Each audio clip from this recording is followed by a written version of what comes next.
So welcome to another episode of the Shredder Show. Absolutely extreme pleasure to have an awesome guest on for everyone to listen to today, who is Miss Rachel Shear. So Rachel, I had the pleasure of listening to give a presentation at a fitness event in Nashville in Tennessee in the US. And her presentation and her talk was like truly mind blowing in terms of her own personal experience and the trials and tribulations she's been through, and how now she helps people all over the world help fix and transform their gut. So thank you very much for your time, Rachel. I know it's bright and early over in California. Yeah, I'm super excited to be here, and thanks for having me on late in the evening for you on a Friday.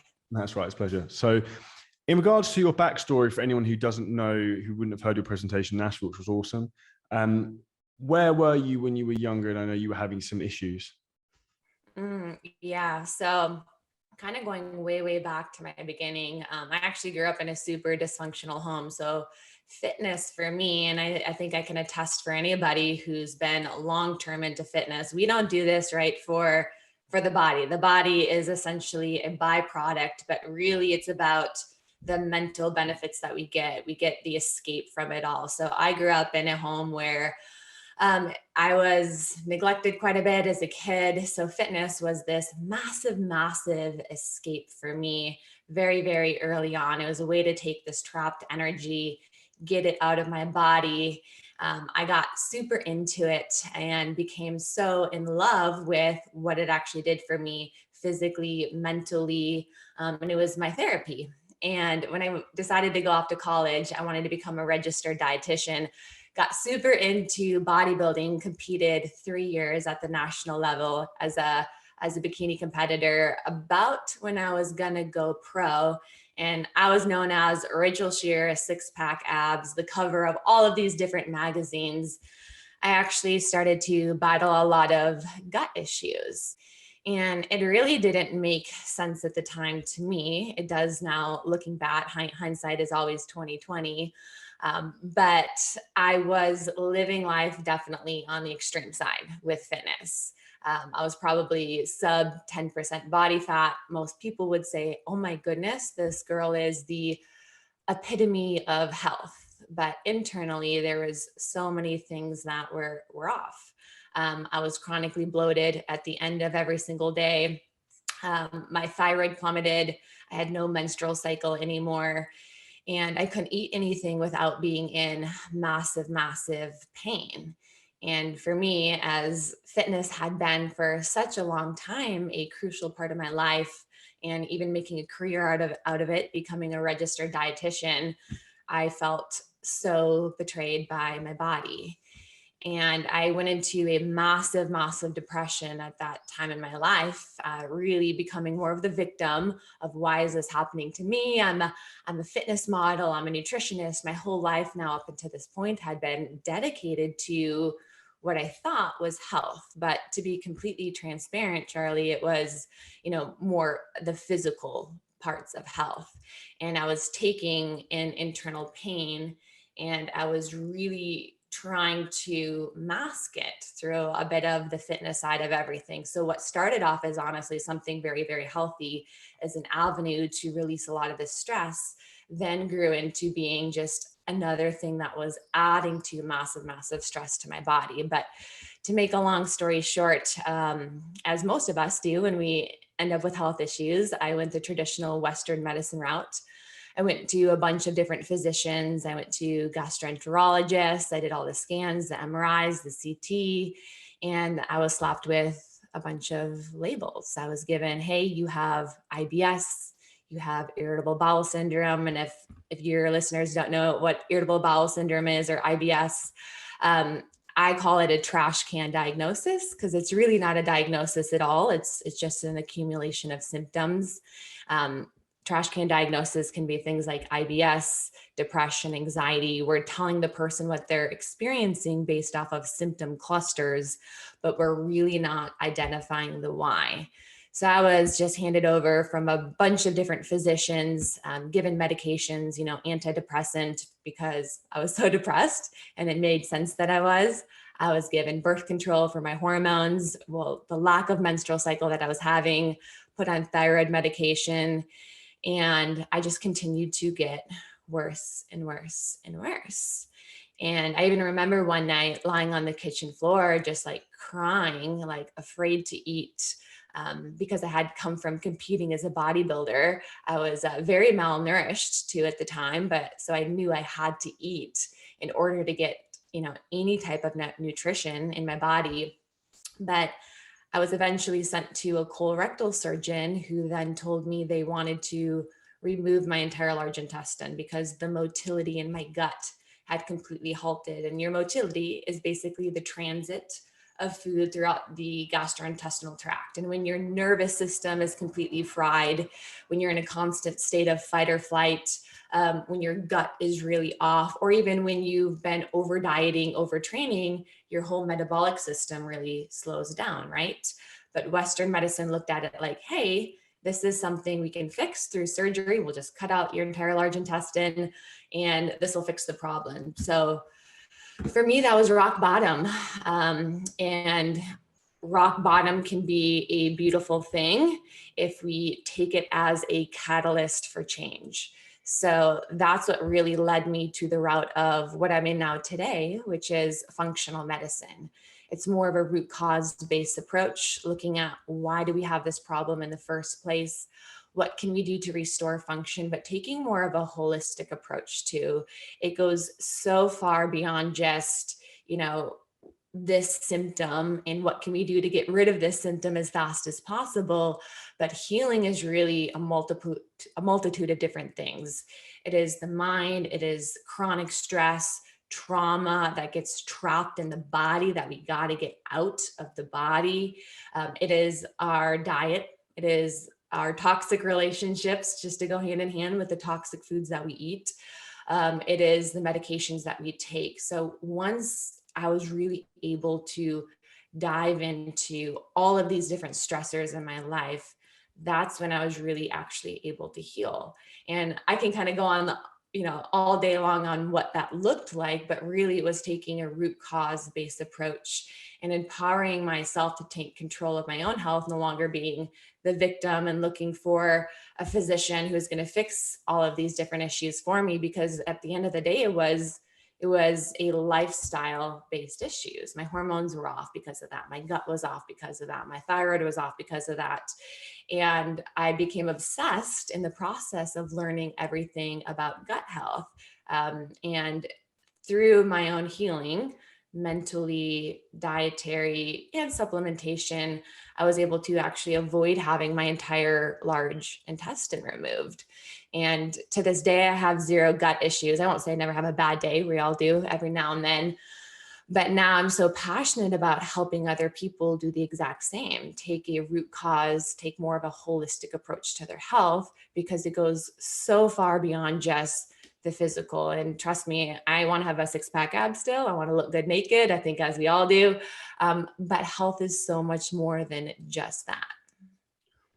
Out of interest, so when you realized, obviously, the challenges you were going, what was the first thing you did in terms of trying to address that yourself? Did you go down the route of like a low FODMAP diet, like eliminating foods, eliminating processed stuff? Did you first think, I'm going to tackle stress, or did you do any type of tests first? Yeah, I mean, honestly, at first, I didn't even look at the stress component at all. I just was like, what can I do? What can I pull out of my diet? And I ended up eliminating a bunch of different things. I think early on, a little bit to the extreme. And I think elimination diets can be great. So I did do a low FODMAP diet. So I pulled out fermentable carbohydrates that were feeding bacteria in my gut.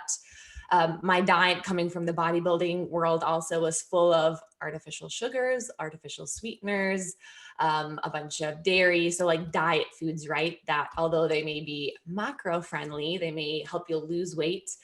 They're terrible for your gut overall. So I pulled out a lot of those processed foods, started focusing on a lot of anti-inflammatory foods. So these are high quality animal protein, which I was always getting enough protein, but I didn't focus as much in terms of food quality. So grass fed and finished, wild caught fish, organic pasture raised type animal proteins. And I think we very much demonize animal protein even now today. And it's not the protein, it's really the source of where we're getting it from.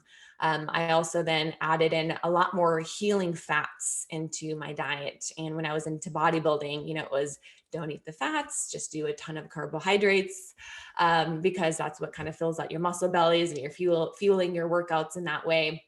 And nothing wrong again with that as well, but it was the types that I was getting in my body. So I really started to focus on whole food based sources, a lot of healthy healing fats. So these are things like avocados, a lot of fatty cuts of fish that are high in omega-3 fatty acids. And then in terms of the carbohydrates, I had to pull back, yes, on a lot of those fermentable carbohydrates, onions, garlic, broccoli, cruciferous vegetables, which aren't bad. They're not bad for you. But when you have a compromised gut microbiota, they're food sources for the bacteria in your gut. So I had to pull them out for a short period of time. But I will say this, the diet helped only to an extent. It wasn't until I really started to address the stress and the mind that everything really started to click for me. I think that's one of the big hidden levers people don't understand is the correlation between like the gut brain axis and how that works. And like if you're super mentally stressed, like, and I see it with a lot of people with clients that when people get very stressed, like going through a divorce or bereavement or something like that, that people either go one of two ways. They either can't eat or they want to eat the entire world. Is that something you come across with the people you work with? Where like their stress Yeah, and they causes either them makes them want to eat loads or they can't eat. oh yeah.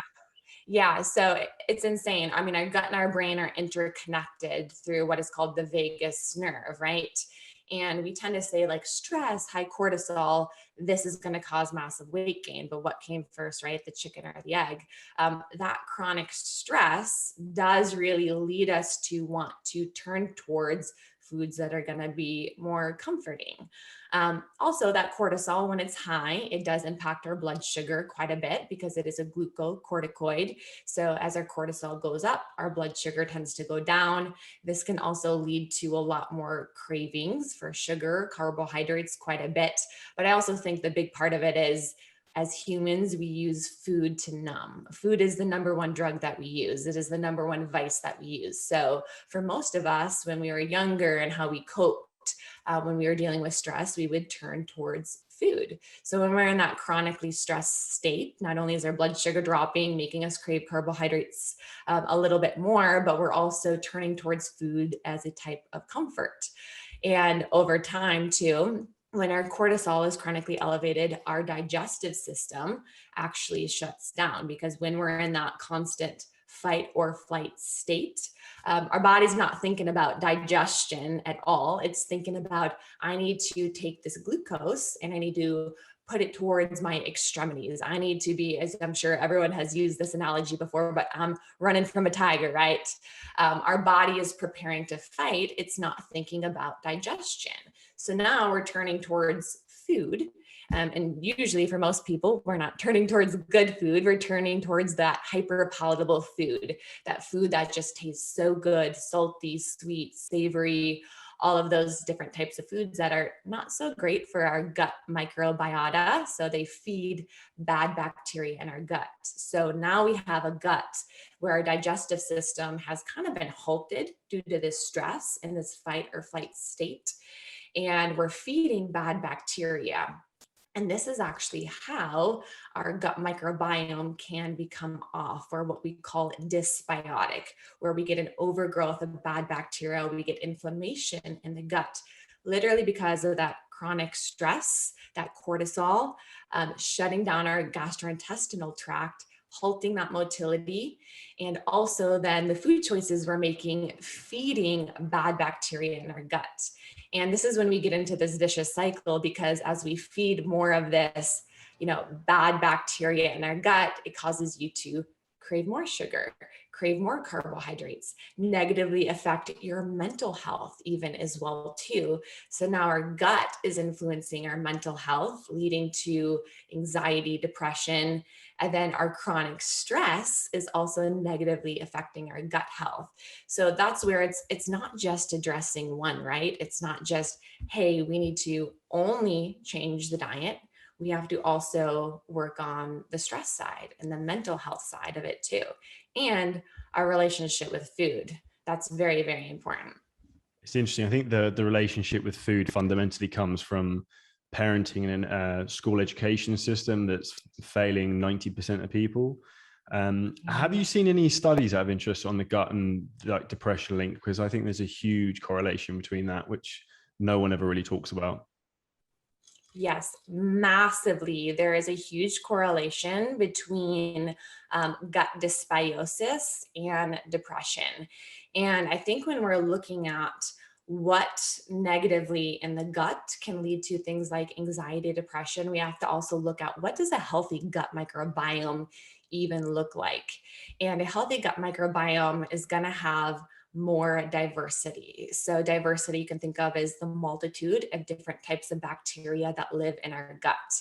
And there's two different types of phyla that make up most of our gut microbiome. And I'm about to go a little bit sciencey here, but they're called Firmicutes and Bacteroidetes. These are type of phyla that make up about 90% of our gut microbiota.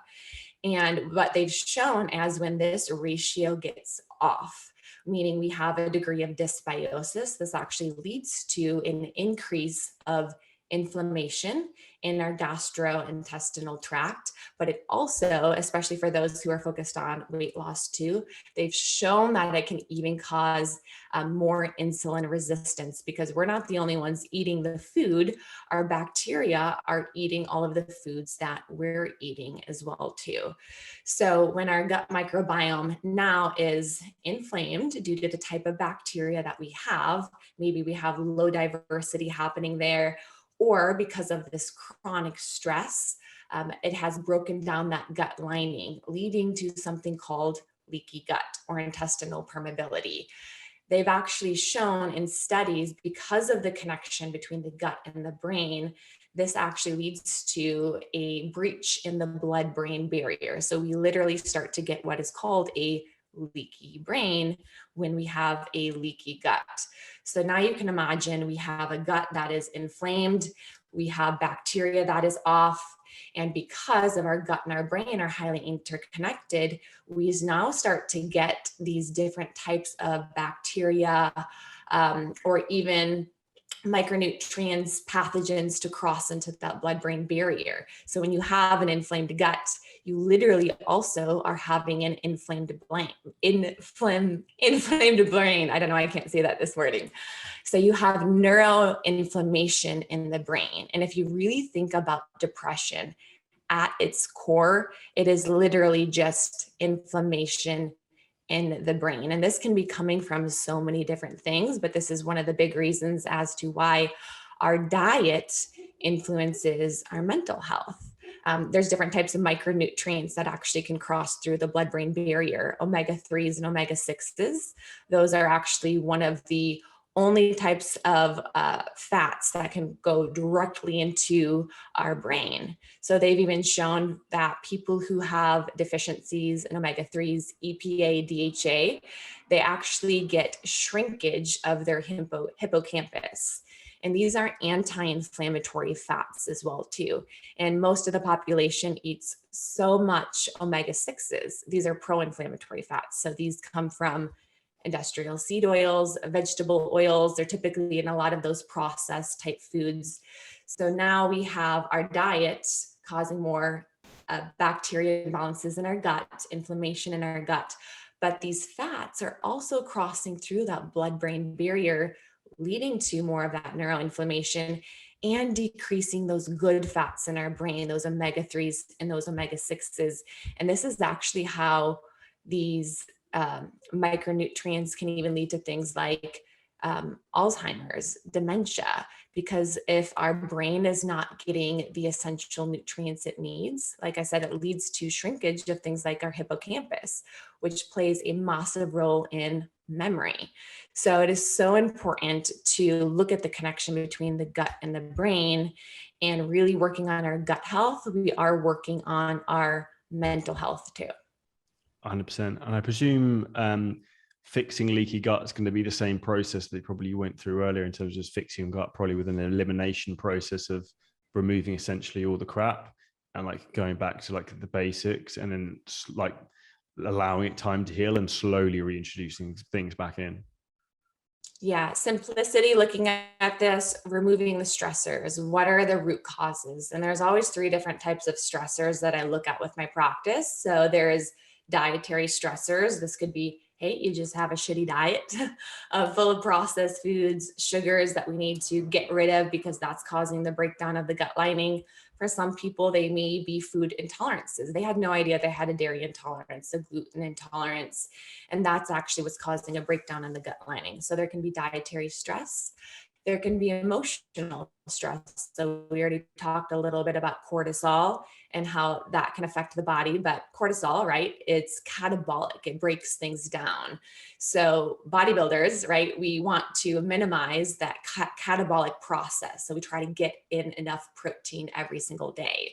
But when we're in this really catabolic state, when we have chronic stress, it's not only going to break down muscle tissue, but it also breaks down that gut lining. So that's where managing stress, working on trauma that's trapped in the body. And then the third area can be more environmental. So some people can get a foodborne illness. Some people can have a virus. A lot of people who develop bacteria overgrowth in their gut, they have had some kind of like a foodborne illness that they picked up on. Toxins too can sometimes play a role. I've seen people come back with toxic heavy metals, mold. So these are all just different types of stressors. And we need to identify, which is going to be unique for each person, what is really causing the gut to become off and break down. The easiest place to start for most people is diet, of course, removing the foods that are going to be inflammatory to the gut, cause a breakdown, working a little bit on the stress side of everything. But once we remove the stressors, our body has an innate ability to want to be at homeostasis. It wants to heal. And when we can remove those stressors and just allow the body to have the nutrients it needs to heal, it's going to do its job. The gut lining can actually regenerate itself in as little as 3 weeks if we remove the stressors, right? So if you're continuing to have chronic stress in your life, if you're continuing to eat foods that are negatively affecting your gut lining, it's going to have a hard time to regenerate itself. But if you can remove those stressors and add in some good things to help rebuild that gut lining, some things I use quite a bit are L-glutamine. A lot of bodybuilders use that, or people in the fitness community, because it helps speed up recovery post-workout. We also need that L-glutamine to help regenerate that gut lining, because when we're in that stress state, guess what happens? We are pulling glutamine not only out of the muscle tissue, but we're pulling it out of that gut lining. So L-glutamine is really great for helping support that gut lining. Aloe vera, licorice root, those are some different types of nutrients I try to use. But the body wants to heal. It really, really does. It's our job to figure out what those stressors are and try to remove them as much as possible. 100%. One very interesting question I have for you. What was the biggest surprise you found in the process of fixing your own gut? Definitely the emotional side. Yeah, I That think I had more worked of an for, effect than you thought. yeah, the whole person must heal for the gut to function optimally. And it all goes back to that entire stress response. When we experience trauma or we're in chronic stress, our nervous system is completely fried. We can't heal, and our digestion can't get into a rest and digest place when we're constantly taxed, when we're constantly stressed. And for some people, logically, they're like, I'm not that stressed out. I don't know what's going on. But trauma is also very much stored in the body. And that's kind of where we have to get it out of the body in various modalities. For me, it was when I really dove into breath work, meditation, and really getting that trapped energy out of my body, that everything started to click, in combination with the diet, elimination diets, extensive testing to identify maybe some root causes that I was missing. Western medicine did no justice for me with the testing, right? So they just did all of the basic blood work, the CT scan, the MRIs. They never once looked at my gut bacteria, my gut lining. They didn't once look at my lifestyle and how that could be affecting all of these different modalities. But it was the combination of everything. But I worked the entire first year on elimination diets, doing protocols to help eradicate the bacteria that had overgrown in my gut.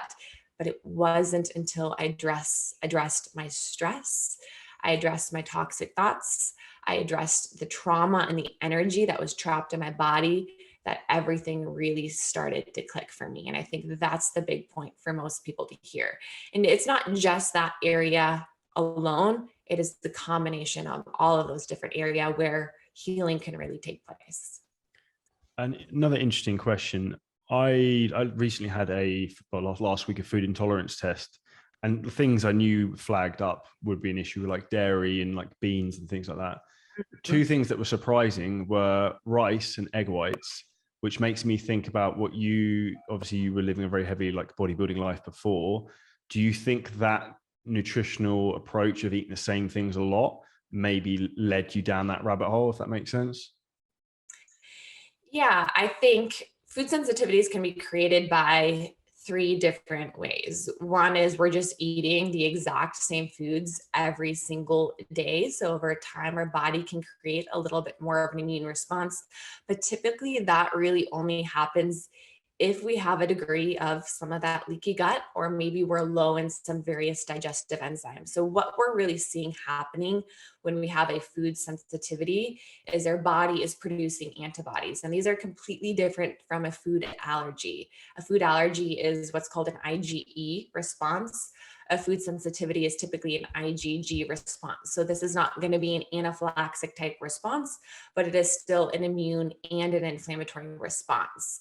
But you can imagine if your gut lining, let's say, is a little bit permeable, that we see with leaky gut, the foods you eat most often are now kind of leaking a little bit into the bloodstream. And that's where it's triggering more of this immune and an inflammatory response. So typically, if we have a little bit of some intestinal permeability, and honestly, most people do, they just have no idea that they have it. That can actually create some of those food sensitivities. Or if we're low in digestive enzymes, if we don't have adequate amylase, protease, and lipase. These are different enzymes that are produced from our pancreas to break down the foods that we eat.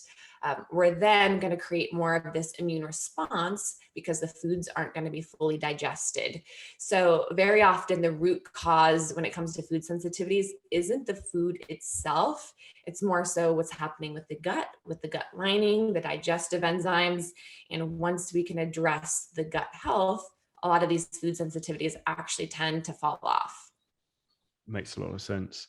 Now, I'm sure everyone listening to this right now, we've obviously listened to your story, where you are, how you fixed yourself. What does your diet look like now? Yeah, I used to track calories and macros and all of that when I was competing. Right now, my diet is a lot more intuitive. So I still follow somewhat of a structure in terms of the times when I eat every single day, what foods I'm trying to get more of, but I don't really track how much calories am I getting? Am I hitting my protein goals? One of the great things, though, about being in the fitness industry and having done some tracking for a good period of time, you relatively know what's in everything that you're eating. So I am a believer that if you're new into your weight loss journey or just trying to optimize your physique, you should track for a certain period of time because you just learn so much from that. But right now, it's really about listening to my body and what it needs. It's very much whole food based, so unprocessed, unrefined. I eat a lot of animal protein. So I'm always with every single meal trying to make sure I'm getting in enough protein. I don't weigh it out. I don't try to track it, but typically I'm eating as much protein that I need with each meal until I feel full and satisfied. And we need to get protein far more than just for our skeletal muscle mass. We need it for our gut health because that gut lining, it is also a muscle tissue. We also need it for the production of neurotransmitters in the brain. So protein is essential far beyond just what we tend to think of it with muscle and physique and locomotion. It's crucial for every system in the entire body. So one is always protein first, protein forward diet. I then follow a anti-inflammatory diet. So I'm getting in a lot of healthy fats. So my diet has really shifted from more carbohydrate focused to more fat focused. So I eat probably, 1 to 2 avocados, in all honesty, every single day. I love avocados. I love guacamole. Full of olives. So more of those monounsaturated fats, olives, olive oils, fatty cuts of fish like salmon are in my diet quite a bit. And then when it comes to carbohydrates, I tend to be more on the paleo side, which paleo really just means no grains, beans, legumes, processed foods. So I eat a lot of sweet potatoes. I eat a lot of beets. So these bright colored fruits and vegetables, they have a compound called a polyphenol. So polyphenols are so great for your gut microbiome. Beyond probiotics and prebiotics, most of us think about when we want to say, hey, I want to improve my gut health. Polyphenols have actually been shown to help increase diversity, decrease inflammation, help rebalance out the type of bacteria that we have in our gut microbiome. So sweet potatoes, those bright colors, if we can get in things like beets, those are incredible source of polyphenols too. And then I eat a lot of leafy greens too. So my diet is full of arugula. Arugula is actually a bitter, so it helps increase stomach acid. So it's a pretty simple diet. I could honestly probably count everything I eat on, 2 hands, maybe a little bit more, kind of give or take, but it works for my body. It's getting adequate protein with each meal, a lot of healthy fats, mono and polyunsaturated fats, getting some starches in there too, but mainly, root-based starches, and then getting a good amount of leafy greens. And I eat till I feel full, and I just listen to what my body is telling me it needs every single day. And I've been able to maintain my physique in the process. And it hasn't been work, because the problem isn't typically, when we're eating real whole food, overeating that. It's all of the hyperpalatable food that tends us to, I can't stop eating this. I can't stop eating this. I always give the analogy of a steak, right? You like steak, Yeah. and Everyone likes steak. yeah, Other than vegans. everyone If likes you're a vegan, steak. you probably don't listen to this. Yeah, vegans don't like me very much. No, me neither. But you'll eat a steak and you will stop when you feel full. You'll be like, I'm good. I enjoyed this. This was an awesome steak. But when it comes to those hyperpalatable foods that taste so good, you can't stop, the chips, the pasta, all of those Cheesecake. different types of foods, you will override those hunger cues every single day. So if most people were to just eat protein, good quality protein until they feel full, where you're getting that protein, that fats, add in some fiber, a little bit of starches in there too, great. Lots of leafy greens, they're going to feel full, and weight loss is going to be so easy for them. Interesting, you sort of jumped to what I was going to ask next, was in regards to, you mentioned the importance of protein, which in my opinion is like the master macronutrient, I like to call it. Do you see more gut issues with people who are vegan and vegetarians? Most definitely, I do. And part of the reason is because they are missing on the proper type of protein that their body does need. There is a big difference between plant-based protein and animal-based protein, and especially what it does for supporting our skeletal muscle mass. They may have similar amino acid profiles, but the amounts are going to be completely different, especially those branched chain amino acids. Particularly leucine. Leucine is going to be much lower in more plant-based protein sources. And this is so important for supporting skeletal muscle mass, supporting that gut lining as well too. So one is looking at the quality of the protein, but two, vegans are typically going to have a higher carbohydrate-based diet. I tend to think of it like somebody who goes gluten-free. Just because you're avoiding gluten doesn't mean it's a healthy diet. So there are some vegans who are definitely, I'm a raw-based vegan, all fruits, all vegetables coming from my diet. But But I will say too, raw based can also be really, really difficult for our gut to break down. A lot of these cruciferous vegetables, kind of think like Brussels sprouts. If you were to eat that raw, that would be a lot for your gut to have to break down over time. So even if we're a raw based vegan, that's really, really difficult for our gut and our microbiome to process. We really weren't meant to process that much fiber coming from our food sources. But I will say most vegans, though, that's not typically the case. It's more processed type food options, foods that are feeding some of that bad bacteria in our gut. And it is going to be higher on the carbohydrate side. So beans are a very fermentable carbohydrate. So they're feeding bacteria in our gut microbiome. Maybe there's more soy-based, a lot of those meat-based food substitute options too. I call those frankenfoods. They're not really real protein. They're processed. If you look at the back of the ingredients, it's a long list. You know, you'd be so much better just eating the actual animal protein and paying more attention to quality instead of this, you know, man-made protein alternative that is just full of all of these artificial additives, these gums, these binders to try to mimic these different types of protein options. So I do see a big correlation between vegans and gut issues because of the overabundance of some of these processed foods, missing out on a lot of that high quality animal protein as well too.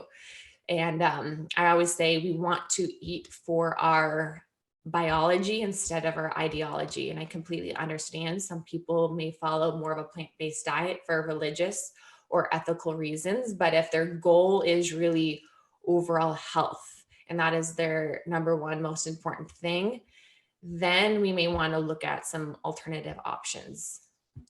So basically, you're telling vegan people go and eat a steak. Sorry, you cut out there. Telling vegan people to go and eat a steak. That's fine. I'm in agreement with you with that completely. Yeah, exactly. So just to sort of wrap things up, one last thing I'm gonna do a presumptive question on. 3 things you shouldn't eat to finish up for anyone listening to this.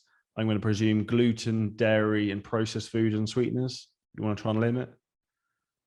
Yes, I would say the main things to avoid, things that negatively affect our gut health, any kind of processed foods. So if it comes in a bag or a box or along with some ingredients, and I'm not saying all the time, right? This is most of the time. It's not what we do every now and then. It's what we do every single day that's going to have the biggest role in our overall gut health. So avoiding a lot of those processed foods as much as possible. Gluten. For most people, gluten does cause a breakdown in the gut lining, whether you are celiac or you're not. There's something called non-celiac gluten sensitivities, so steering away from gluten. Soy is typically a good one to steer away from. And then I would say beans and legumes and dairy. So those are kind of the big food groups that I try to get a lot of my clients to steer away from, especially if they're wanting to work on healing their gut microbiome. Awesome. Thank you so much. There was a plethora of knowledge and tips, and I took a load of notes, and that was really, really helpful. For anyone to find out more about you, Rachel, what's best to connect? Instagram, Facebook. I know you've got your own podcast as well. People can listen into. Yeah, I have my podcast. It is Sheer Madness. I go all down different rabbit holes on functional medicine, mental health, gut health, hormones, adrenals. So you could definitely check that out. And then you can follow me on Instagram. That is at Rachel Sheer. Awesome. So everyone who absolutely loved this, which I know you will have done because it was thoroughly riveting, please make sure you leave us a 5-star review on the podcast app and subscribe and share this to your Instagram stories. If you tag me, I'll share it. Tag Rachel, she probably will as well. And if you need help your own fitness journey, there's a link below the podcast. You can book in free fitness strategy call, and we can transform your life over the summer. And we'll see you in the next episode very soon.